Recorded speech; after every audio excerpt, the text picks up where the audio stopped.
বাংলার এক শান্ত গ্রামে সবুজ ধানক্ষেত আর পাখির ডাকের মাঝে থাকত 12 বছরের এক ছেলে অর্জুন। সে ছিল চিকন, চঞ্চল আর সবসময় সাথে থাকত ছোট্ট এক বাঁশের ঝুড়ি, যেটা তার বাবা নিজের হাতে বানিয়েছিলেন। ভোর হলে যখন গ্রামের বাচ্চারা ঘুমোতো, তখনই অর্জুন ঘুম থেকে উঠে পড়ত। মাটির বাড়ির দরজা খুলে সে দেখতে পেত ধানক্ষেতে কুয়াশা আর শিশিরে ভেজা পাতার ঝিলিক।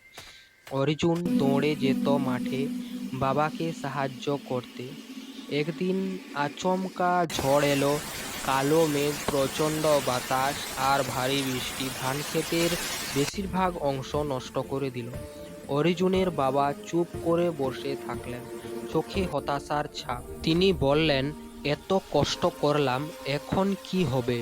অর্জুন বাবার হাতে হাত রেখে আস্তে বলল, বাবা, বীজ মাটিকে ভয় পায় না, আমরা কেন ভয় পাবো?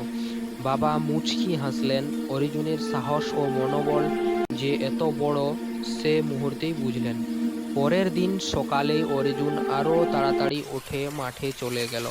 হাতে ছোট ঝুড়ি ভর্তি বীজ, ভেজা কাদার ওপর হাঁটু গেড়ে একে একে বীজ পেতে দিল।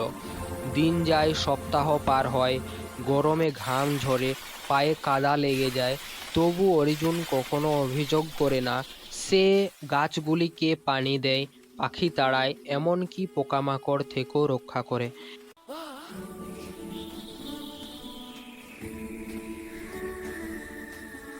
একদিন সকালে সূর্যের আলো যখন ধানক্ষেতের ওপর পড়ল, তখন দেখা গেল সোনালি রঙে ভরে গেছে পুরো মাঠ।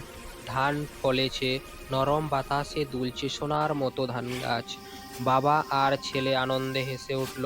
গ্রামের লোকজন বলল, ও অর্জুন আর ছোট ছেলে নয়, ও সত্যিকারের কৃষক। অর্জুন হাসল এবং বলল, মাটি কখনো খালি হাতে ফেরায় না, যত ভালোবাসা দেবে ততই ফিরিয়ে দেবে। সেই দিন থেকেই পুরো গ্রাম অর্জুনকে ডাকতে লাগলো।